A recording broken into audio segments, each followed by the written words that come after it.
Hey guys, Button 25 for playing KSP once again. Today we'll be doing another. I'll be showing you guys a launch vehicle that I built. It's completely unmanned and currently completely empty, so we have nothing in the cargo compartment because it's a test flight. It's also very cheap because the only liquid fuel tank we use is that, and that's the only liquid engine, except for that area, which is completely reusable. So, and these are SRBs, which makes them fairly cheap. And in theory, they could be recovered.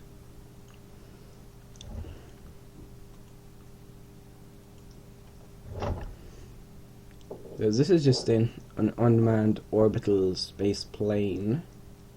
A bit like the X-37B, which went into K-37B. You could launch some small 1.25 meter payloads. What's this? And it should fly fairly well in theory. We'll go Mach effect. Of course, once we staged, all this area is going. A fair portion of this area will be. Well, the decoupler will blow off, and I'm presuming that the top part will leak. I believe, yes, we're on the final fuel tank. Well, that's a high thrust variant. Of course, more thrust being produced because less atmosphere pushing it back in. And prepare for stage SEP and stage SEP. You see that thing is pointing prograde because of the huge amount of fins there. As you can see, it's counteracting the pitch. So I added some canards on the front to prop the center of mass around here, so those and those combined should provide a fair bit of control force. Oh, good God. That is horrifying. Show orbit info. Yes, in theory, I said that to 400 because in theory that is what I have achieved with. You know, that's how far the apoapse goes up because, of course, solid motor, no, shut down. Once again, final tank. So they can see 100, that will go up 200 in no time, and the same amount of time up past 400. Yep, that's gone straight past 400. Wait, yes, that is just so cool. First, we're pointing the nose down below prograde, so that's pushing us. So the atmosphere is pushing us down. We're just pushing that stage up. Aero forces. Yeah. Perhaps 387. No, disengage. Yes, there's the two Suncat solar arrays. Yes, they are retractable. Planner.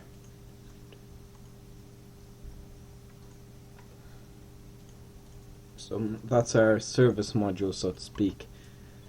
So that can provide us with a fair bit of a kick to Delta V. Yeah, so in theory, we could probably use this for a multitude of missions.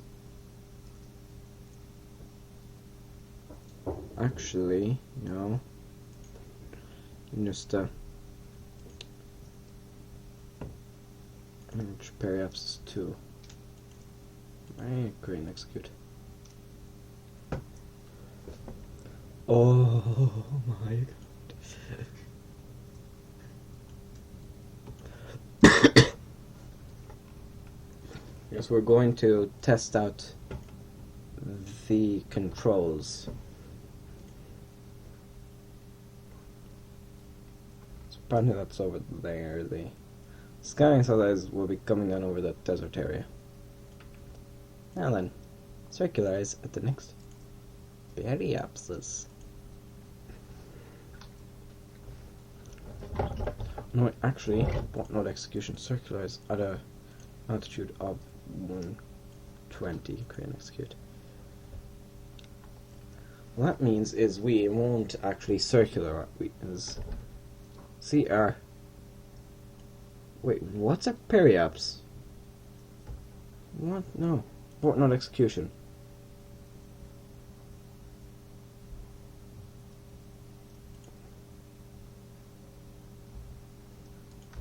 Yes, it does reach it.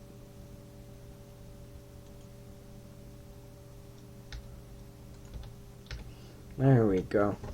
Alright, that's what I was saying, because the maneuver I had set up I didn't delete. Okay, get it. Hopefully that thing won't have enough electric charge remaining on sundown. Okay. So we're circularizing higher up than our periaps to test out the systems. Of course, after that we'll call it a success and drop that tank.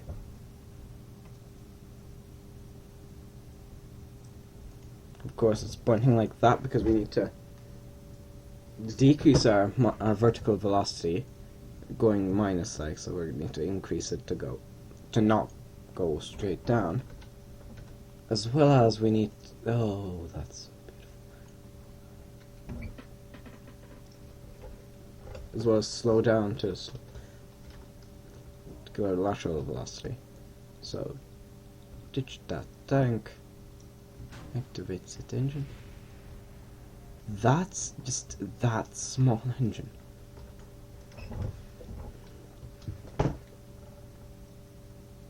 And time accelerate.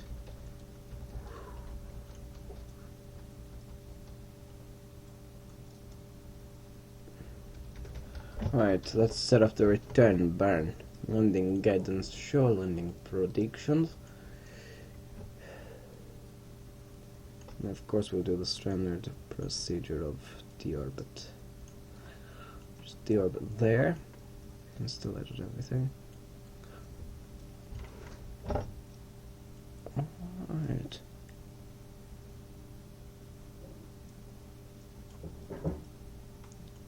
Yes, aim just slightly past the mountain range.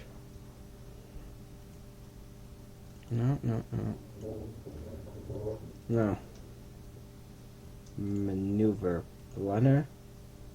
Let's execute the next maneuver. Maneuver node.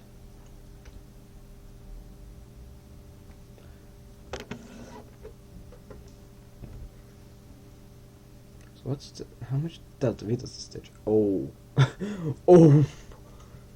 To heck with that, we can send this thing interplanetary. Excuse. Now I'm just considering sending this thing to Eve. Of course, we have the cruise stage, or whatever you want to call it, whatever stage it's called. Yes, of course, because we just dipped slightly below, it means we cannot have access to time warp.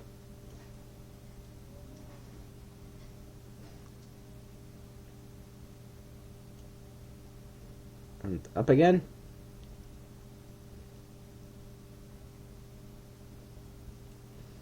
Now we're in the dark. I was about to say we'll still be in the daylight when we perform this burn, but obviously not. Prepare for firing. Engines on. You can see, of course, real plume there, providing the spreading effect, which is really nice. Even if I say so myself.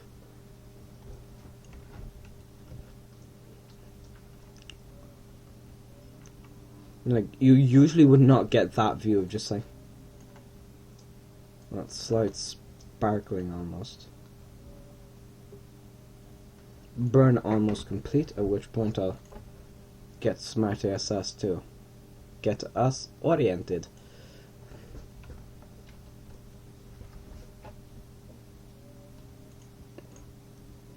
Pitch 30, roll 0.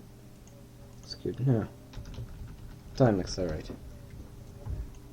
As we drop as we plunge into the depths of the atmosphere of Kerbin. Oh, great! We retract panels. Hopefully, we will have enough electric charge to land. Okay, vehicle. Performing rotation. just fine. Of course, there we go. There's sunrise. To extend the panels to see if we can. Yes, we can. I'm planning on keeping that battery charged by having that single panel extended. Until we start getting re-entry effects. Once we start getting re-entry effects, that's it. Cut.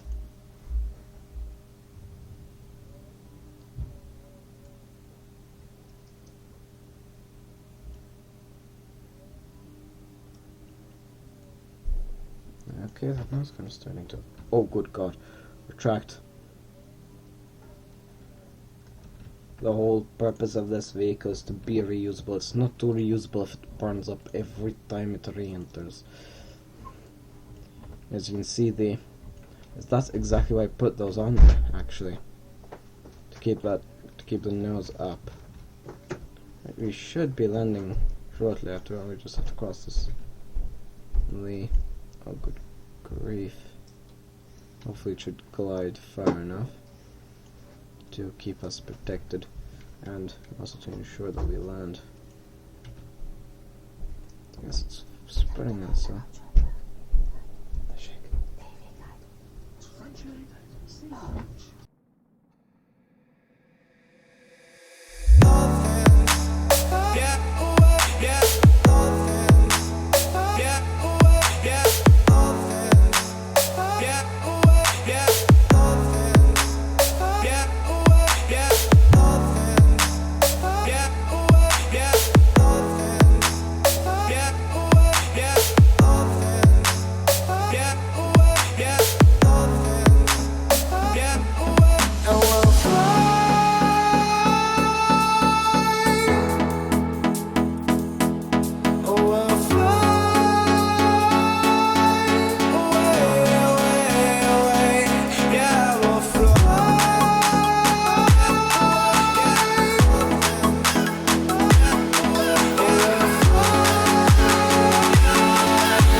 Up here, we're free, bound only by frozen memories.